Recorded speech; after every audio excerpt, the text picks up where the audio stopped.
Bonjour à toutes et tous. Mais voilà, après un long moment, mais bon, pour le moment, la santé n'est pas de meilleure, donc je ne peux pas faire des vidéos trop souvent. Et donc, je vais essayer de résumer un petit peu ce qui s'est passé dernièrement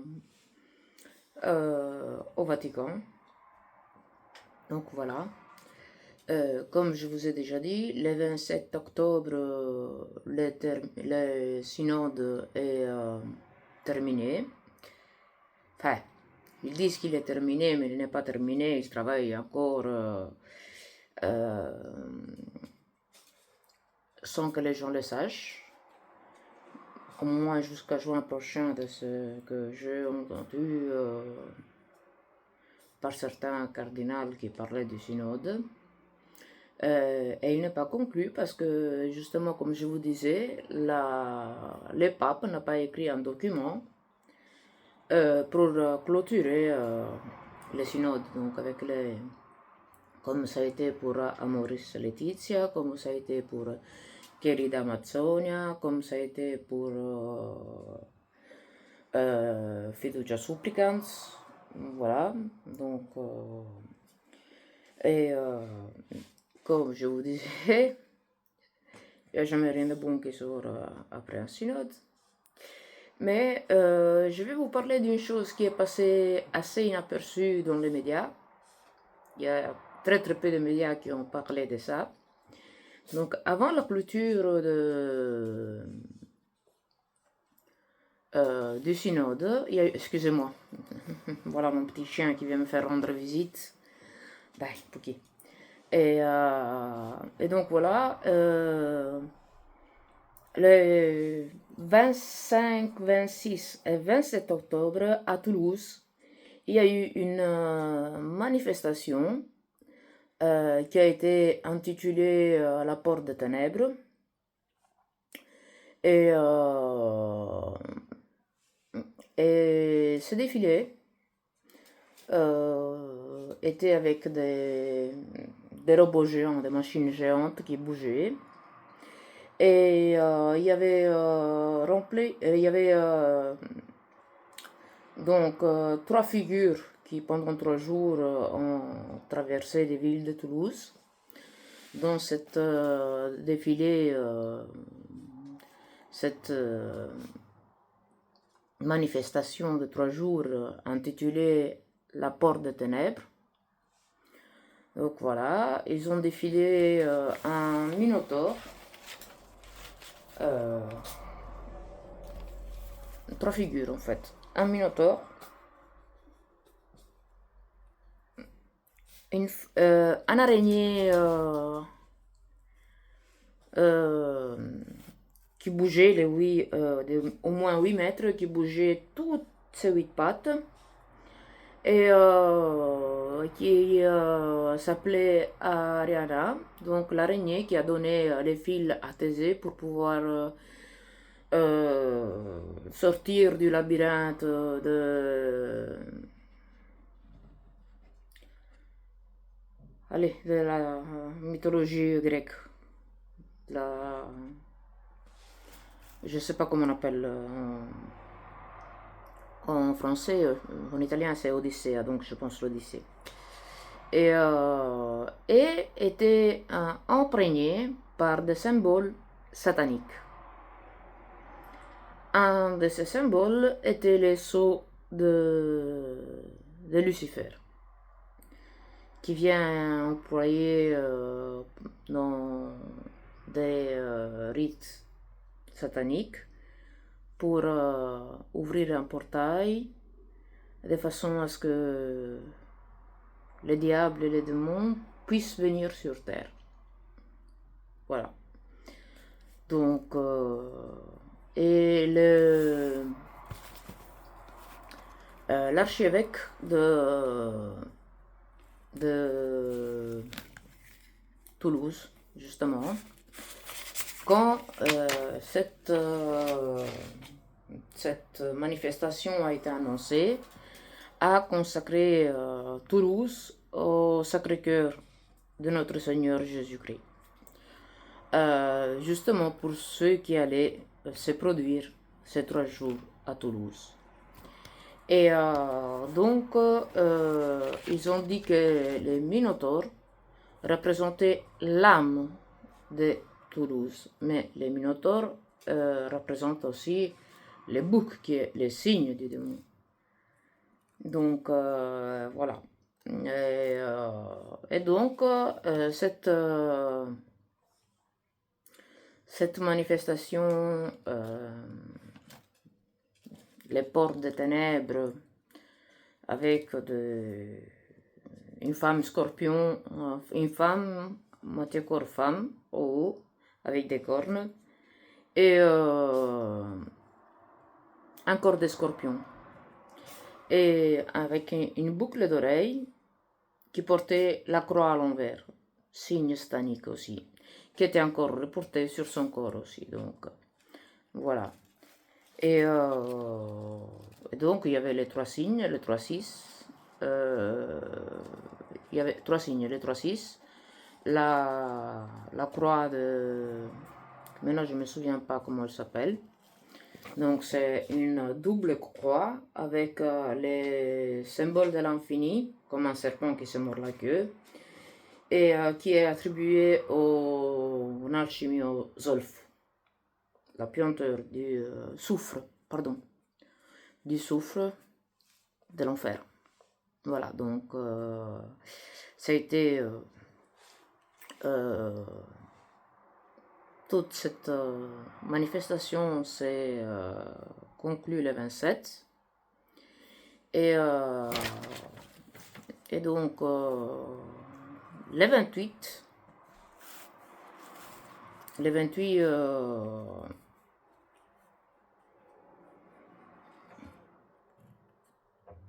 attendez juste une seconde. Alors, le 9 mai 2024, Bergoglio a émis un document pour annoncer le jubilé de la miséricorde et de l'espoir et a annoncé qu'il y aurait eu 4 portes saintes qui auraient été ouvertes, donc dans les 4 basiliques papales. Ça a été confirmé jusqu'à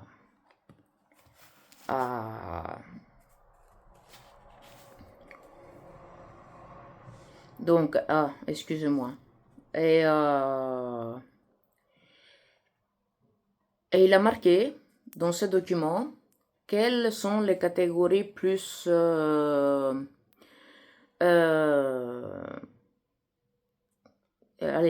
particulièrement qui font partie de l'espoir. Donc, il commence par les détenus, les malades, les jeunes, les migrants, toujours les migrants, et les personnes âgées. Il a mis aussi dedans les grands-pères et les grands-mères, et en ultime place, les pauvres.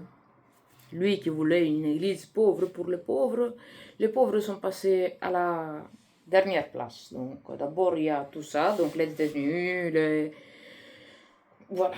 Puis il y a les pauvres à la fin. Donc voilà. Mais il n'a rien dit sur l'ouverture d'une porte de prison comme porte sainte. Et sur le site du Vatican, jubilé 2025, le 20 septembre, Bergoglio confirme toujours que les 4 portes à ouvrir, c'était les 4 portes de basilique papale. Par contre, le lendemain, c'est pour ça que je vous dis, il n'y a jamais rien de bon qui sort après la fin, même si maintenant il continue à travailler dans l'ombre, il n'y a jamais rien de bon qui sort d'un synode bergoglien. Voilà. Donc, le 28, le lendemain de la fin du synode, il a été convoqué une conférence de presse qui a été tenue par le préfet du dicaster de l'évangélisation au peuple. Monseigneur Rino Fisichella, qui a été celui qui a montré la mascotte, la poupée, la manga horrible, comme mascotte du jubilé 2025. Il a annoncé l'ouverture d'une 5e porte sainte. Donc, il n'y en a plus 4, il y a une 5e. Et donc, pour le jubilé donc, 2025, il y aura une 5e porte qui va être ouverte, et c'est la porte de la prison de Rebibbia. Mais c'est bizarre qu'il a choisi une prison aussi loin des basiliques papales, vu que juste à côté il y a la prison Regina Celis. Il pouvait ouvrir cela, au moins il ne devait pas aller de l'autre côté. Prison est celle-là, prison est celle-là. Pourquoi aller choisir la prison qui se trouve de l'autre côté de la ville, quand tous les jubilés étaient censés être dans cette partie-là où il y avait les 4 cathédrales, enfin les 4 basiliques papales. Et donc il a aussi rajouté la porte de la prison de...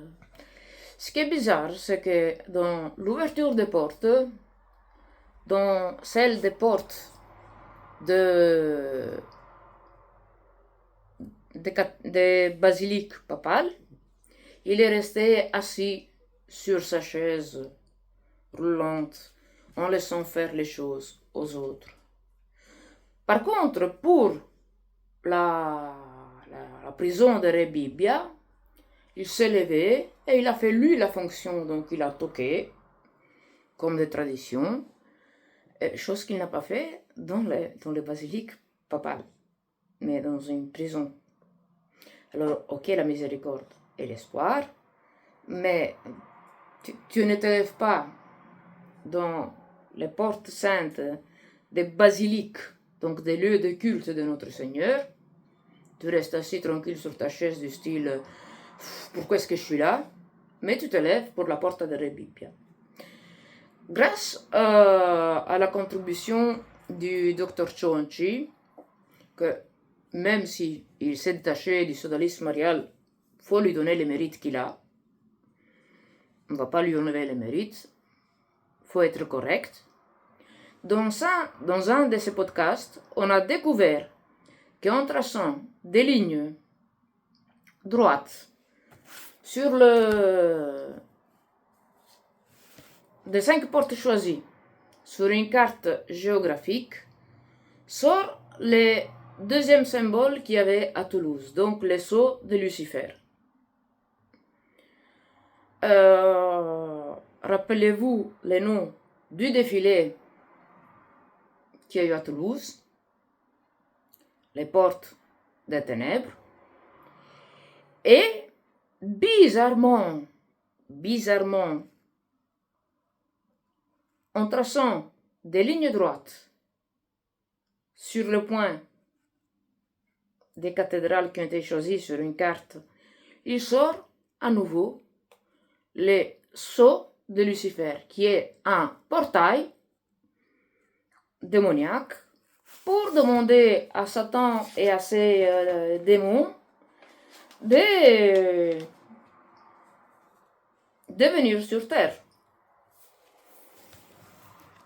Donc ce jubilé va durer 1 an avec ses portes ouvertes. Enfin, je pense pas qu'ils vont laisser ouverte la porte de Rebibbia pour que tout le monde rentre et sort comme dans les autres portes saintes. Mais il y a aussi une autre chose. Ceux qui veulent passer par la porte sainte, ils doivent passer les QR, donc se faire enregistrer, on va dire. Chose qui n'était jamais existée avant dans les autres jubilés.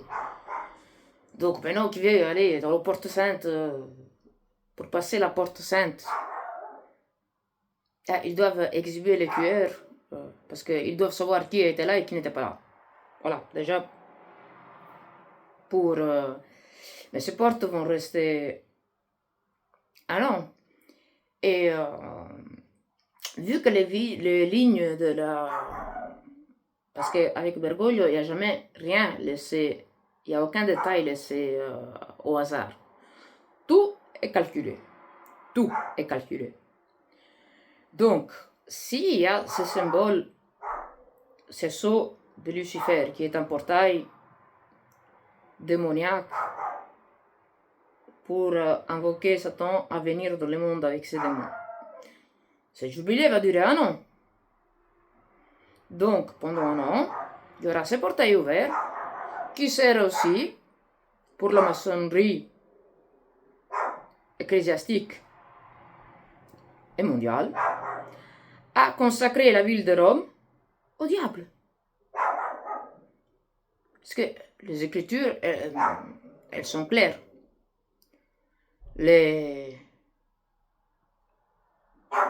L'Antichrist sera assis sur le trône de pierre.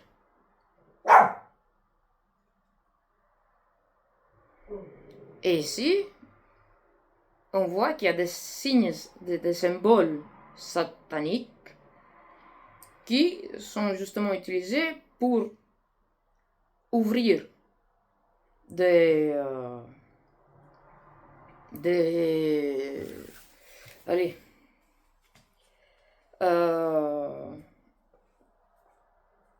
portails sataniques, voilà, qui servent à ouvrir des portails démoniaques pour demander aux démons de venir sur la terre.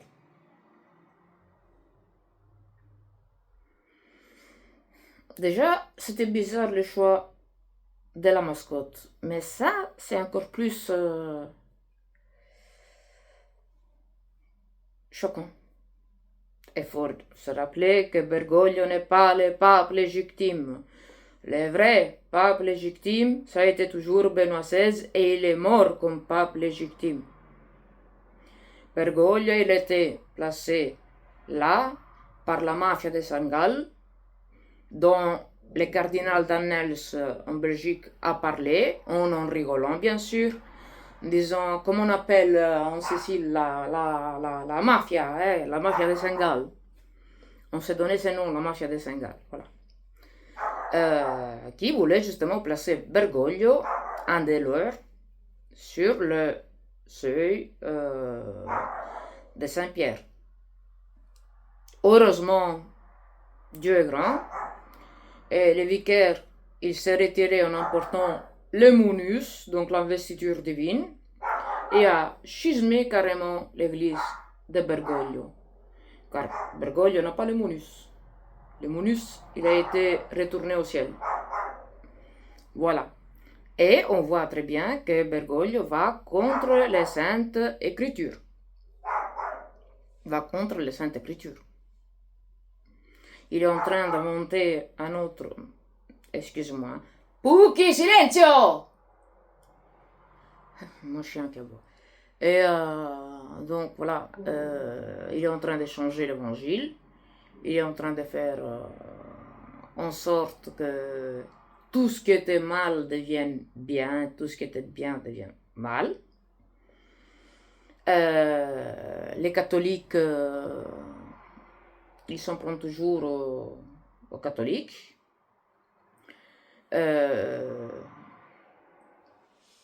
Il est tout le temps en train de se moquer des gens qui veulent garder la vraie tradition en disant que c'est des traditionnalistes qui ne veulent pas les changements dans l'Église parce que c'est des sectes, comme le petit reste bien sûr qui est guidé par Don Minutella, est retenu une secte. Voilà. Et donc, je vous ai un petit peu expliqué ce qui s'est passé entre-temps depuis du synode à maintenant. Donc, les portes, elles ont été ouvertes. Ils ont fini d'ouvrir les portes pour l'épiphanie, donc le 6 janvier. Donc là, on est avec un... je sais pas. Et alors,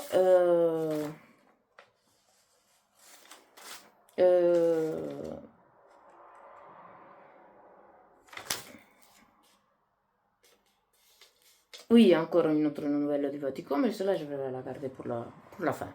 Celle-là, je vais vous la garder pour la fin. Voilà. Excusez-moi hein, si je cherche dans mes notes, mais j'ai dû chercher par-ci, par-là, sur des sites, enfin, sérieux. Donc, je pris des notes, mais elles sont un peu embrouillées. Moi, je me les trouve. Voilà. Donc, comme vous savez, moi, je fais partie du petit reste catholique guidé par Don Minutella et les Sodalis Sacerdotal Marial.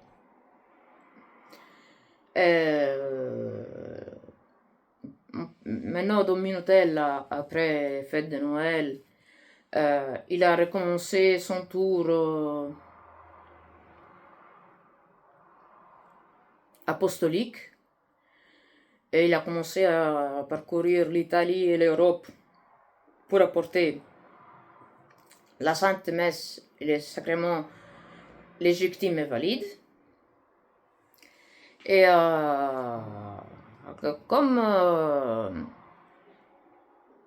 il doit aller à Milan, il y a 2 rencontres à Milan, une le 2 février et une le 11 février.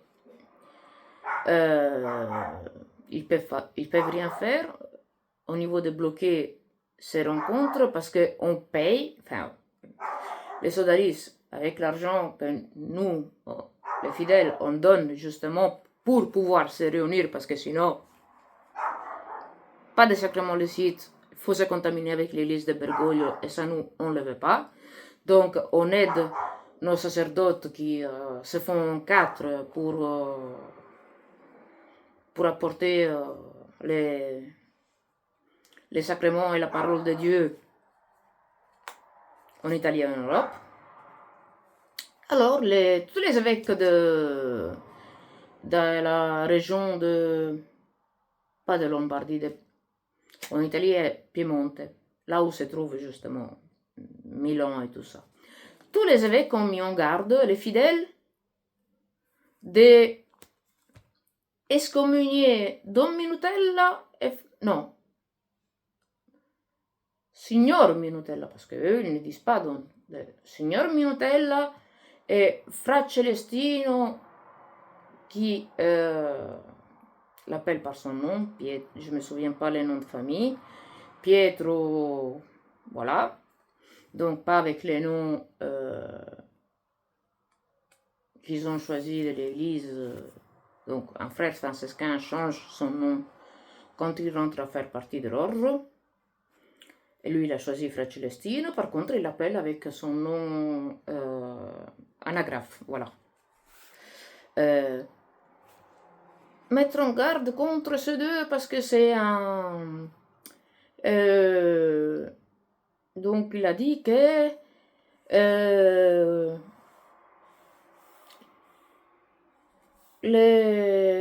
que Minutella a un passé d'études et un doctorat, mais en 2005 a commencé à porter une guerre contre le pauvre Papa Francisco, le pauvre Zio Ciccio,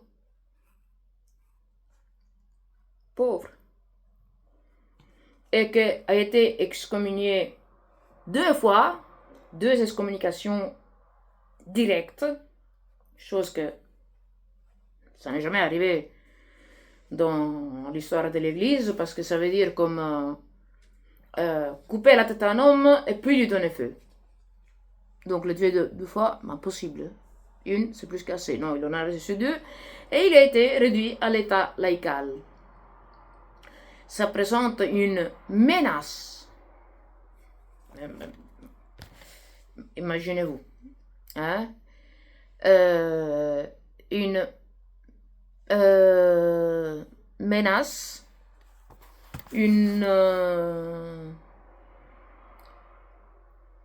qu'ils donnent donc, qu'avec malgré les sanctions qu'ils ont reçues par le Vatican, ils ne sont pas autorisés et ils continuent quand même à faire de l'apostolat sans la permission de l'Église. Quelle Église? Bien sûr, l'Église de Bergoglio, qui n'est pas la vraie Église. Et a regroupé un grand nombre, un nombre très élevé de personnes qui le suivent. Mais il y a pas un mot, donc, dans les médias et tout ça, de nos rencontres. De quand il y a 3000, 4000, 5000 personnes qui se réunissent pour crier Bergoglio n'est pas le pape et pour célébrer une messe conforme. Le site est valide, en union avec l'Église et non pas l'imposteur, parce que là on a un siège vacant. On est en siège vacant même s'il est usurpé. Les médias ne doivent pas en parler, hein. Ils doivent juste faire passer les sacerdotes de socialisme marial comme des gourous, comme des fous, des sectaires, parce que ceux qui veulent garder l'identité chrétienne, on devient directement des sectaires, parce qu'on ne veut pas s'ouvrir, on ne veut pas laisser la parole de Dieu pour s'ouvrir à toute la blasphémie qu'il a fait entre-temps le cher Bergoglio depuis qu'il est sur le siège de Saint-Pierre. Voilà, on est des sectaires. Et donc voilà. Il a dit que on est un...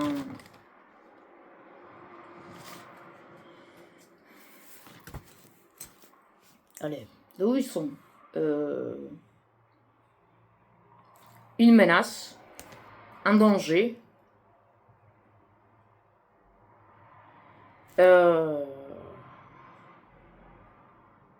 car il risque de séparer l'union eucharistique. Alors, ils ont déjà changé de mot dans la consacration. Ça a déjà été fait. Avec à la place de l'effusion de ton esprit, avec la braise de ton esprit. Voilà, ça a déjà été fait. Il n'est pas pape. Il est en train de se créer un évangile qui n'existe pas. Justement, les prêtres, ils le savent qu'il n'est pas le pape. Faut pas croire qu'ils sont cons. Hein. Faut pas croire qu'ils sont cons. D'ailleurs, j'ai écrit au prêtre en demandant la copie du certificat de baptême de ma fille.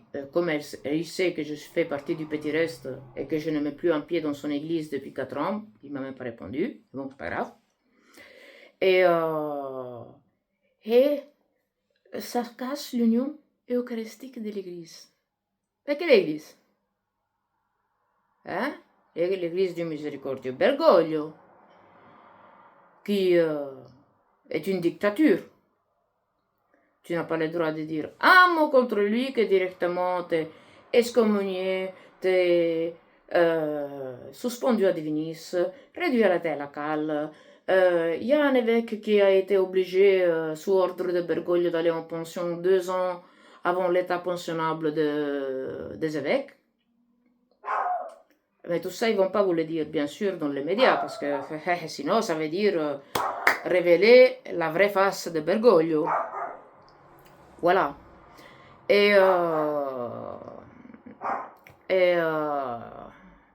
Donc c'est un avertissement pour les fidèles pour faire attention à ces prêtres qui, en portant la parole de Dieu, risquent de les éloigner de l'Église, que l'Église. Si on porte la parole de Dieu, on est dans l'Église. Mais si eux, ils ont une fausse Église avec un faux évangile, et ils ne veulent pas que les gens se souviennent des vraies paroles de notre Seigneur Jésus-Christ, vu qu'ils sont en train de les modifier, ou de les remettre en question, alors qui parlent avec les paroles des Saintes Écritures, c'est des dangers publics. On est des dangers publics. On est des dangers publics parce qu'on veut rester des vrais catholiques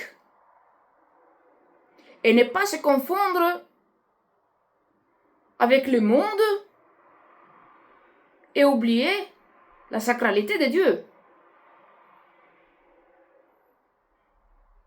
Il y a des gens qui s'en foutent, mais pour nous c'est important. Et on ne se mêle pas à eux. Moi, ça fait 4 ans que je ne vais pas dans l'église, je vous ai dit. Donc, quand je peux, je prends ma voiture ou je prends l'avion, chose que je déteste, pour aller aux rencontres et pour pouvoir avoir des sacrements. Oui, il faut du temps, ça coûte de l'argent, mais oh! Jésus n'a pas dit que le chemin pour arriver au ciel était facile. Et il n'a pas dit faites des compromis, il n'y a pas de souci. Comme style le Père Faré dit si vous ne pouvez pas venir chez moi, vous pouvez tranquillement aller dans les églises bergoyennes, ou Père Cornet qui dit il suffit d'entrer à l'église, avant d'entrer à l'église, de dire je ne suis pas en union avec Bergoglio. Et quand il y a la célébration où on nomme Bergoglio, dire pas moi, pas moi. Comme si un fidèle pouvait se sortir de la communauté qui est présentée par le prêtre. Il y a beaucoup de prêtres qui sont sortis de l'église de Bergoglio, comme je vous ai expliqué. Eux, ils disent pas la messe en union avec Bergoglio, parce qu'ils savent que c'est le faux pape, donc eux, ils essaient de se garder. Mais pour le peuple de Dieu, vous inquiétez pas, vous pouvez y aller.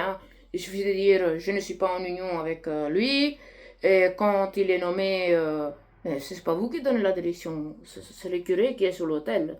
Et si lui dit en union avec Pape François, vous êtes en union avec Pape François. C'est pas vrai qu'en disant ça, vous vous lavez les mains. Parce que vous vous contaminez, vous savez que c'est des hérétiques, vous savez que c'est des... Mais vous y allez quand même. Donc, c'est se payer un petit peu de notre Seigneur Jésus-Christ. Je suis désolé, il faut être clair avec Jésus. Comme Jésus a dit, votre parler ça. Oui, oui, non, non. Les plus viennent du diable. En plus, il a dit ou avec moi ou contre moi. Donc, il n'a pas dit, il y a un chemin du milieu où vous pouvez être avec moi, mais en même temps ne pas être avec... Non. Avec moi ou contre moi. Avec Dieu ou contre Dieu. Et eux, ils sont contre Dieu. Donc voilà, parce qu'il y a des sacerdotes qui vont célébrer la messe et vont lire le Saint Évangile, vont expliquer la sainte parole de Dieu, vont donner des sacrements valides. La fausse église ne peut pas supporter ça. La fausse église ne peut pas supporter ça. Et nous, on est les groupes plus nombreux que militants. Qu'on s'est réunis,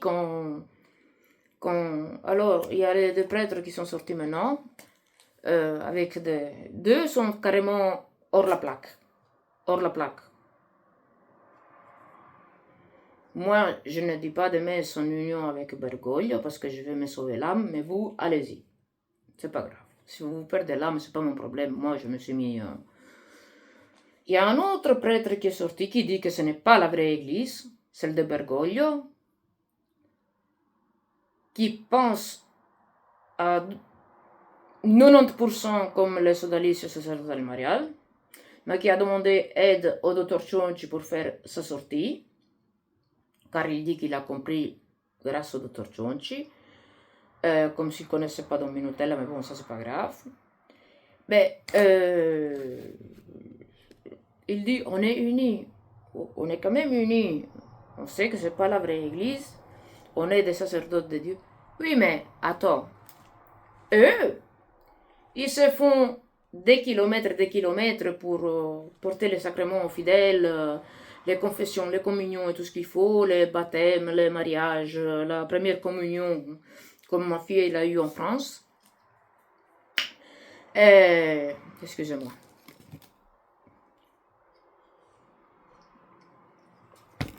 Et le nouveau dit, appelez-moi et je viendrai vous dire messe. Donc, il ne rentre, pour moi, ils ne rentrent pas dans le sodalizio parce qu'ils n'ont pas envie de faire la vie qui font les prêtres du sodalizio, qui sont tout le temps en voyage, qui sont tout le temps en train de... Aujourd'hui, je dors dans un hôtel, demain dans un bed and breakfast, après-demain dans un hôtel le moins cher qu'il y a, c'est cuisiner dans la chambre pour économiser de l'argent. Quand ils s'arrêtent dans la rue, s'il ne pleut pas, cuisiner devant la voiture et manger dehors, pour économiser, pour n'aller pas manger au restaurant et tout ça, avec le froid et tout. Appelez-moi. Mais c'est les moutons qui doivent t'appeler? Ou c'est toi qui est le pasteur, qui est le berger, qui doit venir, qui doit aller vers les fidèles pour les garder dans la foi et pour leur apporter les sacrements? Appelez-moi et je viendrai. Donc organisez-vous, bah, vous me faites juste un coup de fil et je viens, mais organisez-vous. C'est pas comme les sodalistes mariales qui organisent lui toutes ces rencontres. Donc voilà, je ne sais pas à quoi sert de sortir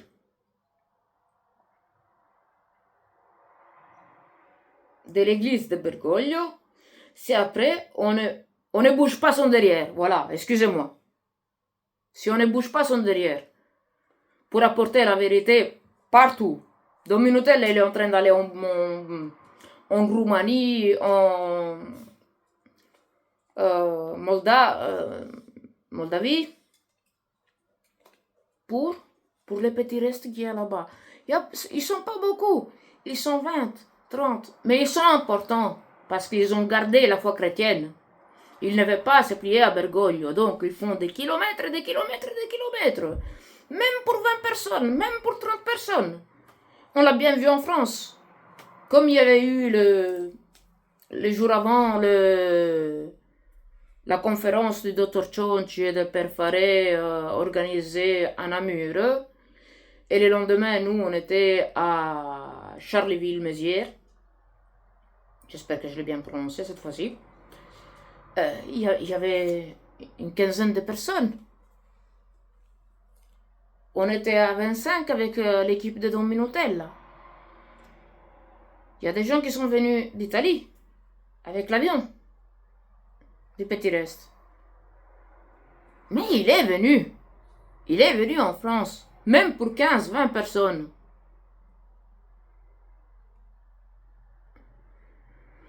Et je me dis que comme eux ils font des sacrifices à... Parce que c'est pas une vie, hein. Pour moi, franchement, c'est pas une vie celle qu'ils ont. C'est vraiment une mission et ils croient. Parce qu'ils doivent passer leur journée sur des camionnettes à rouler, juste pour les fidèles. Alors ils disent que c'est une secte parce que Don Minutella avait se fait élire le grand prélat qui va arriver. Pas vrai. Il ne l'a jamais fait. Et si quelqu'un lui dit, vous êtes les grands prélats, il dit, garde-les pour toi. Si tu crois ça, garde-les pour toi. Donc, j'ai eu l'occasion de les connaître personnellement en France, vu qu'on n'était pas beaucoup. Et j'ai vu un Don Minotel amoureux de Dieu, première chose. Simple, doux, avec une douceur. Tout le monde, ah, on ne le suit plus parce qu'il crie. Et Don Faré, il parle de façon calme, donc je le crois plus parce que c'est la forme. C'est la forme dont on dit les choses qui compte. Donc, Don Minutella parce qu'il crie, maintenant ça va plus. Il vaut mieux suivre ceux qui parlent de façon élégante. Le souci, c'est que ceux qui parlent de façon élégante vous apportent. Ouais. Ok. Donc, voilà. Donc, vous voyez là, les évêques, comme ils sont méchants, menteurs, parce qu'ils ont dit que les deux, ils ont été excommuniés, pardon. Parfois, je me confonds, j'embrouille l'italien avec les français. Ils ont dit que Don Minutella et Fra Celestino étaient tous les deux excommuniés. Ils n'ont pas dit que Don Minutella, qui est 2 fois docteur en théologie, donc c'est pas le premier venu qui ne connaît rien en théologie et doctrine, il était excommunié 2 fois, chose qui n'était jamais arrivée dans l'église. Les deux ensemble, hein. Pas une aujourd'hui et une d'après quelques mois. Non, les deux ensemble en même temps. 2 excommunications. Comme il dit en rigolant dans Minutella, ben, il a enlevé celle de Luther, il ne savait pas quoi en faire, ben, il me l'a donné à moi aussi en cadeau. Voilà. Donc, parce que lui, c'est quelqu'un qui va beaucoup sur l'ironie. Allez, il est ironique. Et ça, beaucoup de gens ne le comprennent pas mais il faut être ironique dans ce qu'il est en train de vivre, lui et les autres sacerdotes, parce que sinon, c'est à se tirer une balle, hein, avec les ennemis de comment ils sont méchants. Et ils ont dit que Fra Celestino, il est aussi excommunié. C'est pas vrai. Fra Celestino, il n'a jamais été excommunié. Le pauvre, il prie pour qu'il reçoive cette excommunication, pour avoir lui aussi cette médaille d'honneur d'être excommunié de la fausse église. Mais lui, il est réduit à suspendu à Divinis. Donc ça veut dire qu'il ne peut plus ni confesser ni célébrer dans les églises, dans le bâtiment des églises. Mais il peut très bien dire la messe dans un hôtel, comme nous on fait. On se réunit dans les hôtels. Mais personne n'en parle, hein. On est 4000, une fois on était presque 5000, une fois on était 3000, mais on ne parle pas de ça. Ça ne doit pas se savoir. Non, non, nous on n'existe pas. On n'existe pas. Donc voilà, comme je vous ai tenu assez longtemps, je vais vous donner la dernière nouvelle que j'ai gardée pour la fin. Donc voilà. À propos du rôle des femmes dans l'église, dont on n'en parle plus, hein, c'est tombé à l'oubli, on dirait, vu qu'ils n'en parlent plus. Et bien voilà, j'ai le plaisir de vous annoncer que Bergoglio a nommé la bonne sœur Simona Brambilla comme préfet du dicaster pour les institutions de la vie consacrée, donc pour les instituts de moines, de bonnes sœurs, des différentes... voilà. Et les sociétés de vie apostolique. Donc, cette bonne sœur, c'est la première à exercer un rôle de préfet d'un dicaster en 2000 ans d'église catholique, en allant ouvertement contre la volonté fondative du Christ. Si Jésus aurait voulu qu'il y avait des prêtres femmes, il n'aurait pas réservé au moment de l'institution de la communion, ça à ses apôtres. Il était lui avec les apôtres.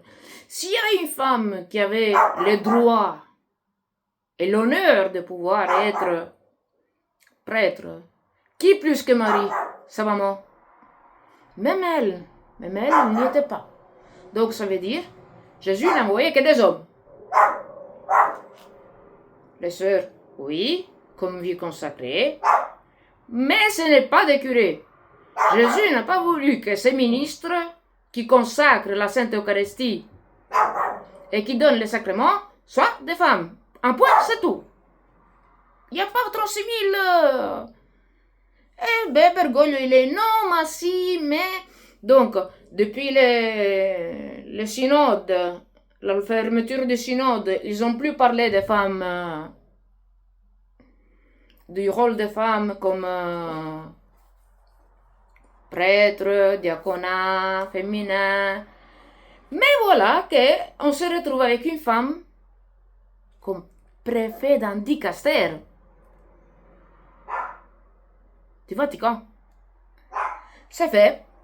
Maintenant, tout doucement, vous allez voir, il y aura de plus en plus. De plus en plus, de plus en plus. Voilà, moi je vous ai apporté les dernières nouvelles. J'espère que je ne vous ai pas ennuyé. Mais voilà. On est vraiment dans un temps... Bon, j'arrive pas à le définir. Moi, je ne crois pas dans toutes les pétitions qu'ils sont en train de faire aux cardinaux après 2013, car en 12 ans, ils n'ont rien fait. Et avec toutes les pétitions qu'ils ont déjà envoyées, il n'y en a pas un qui a répondu.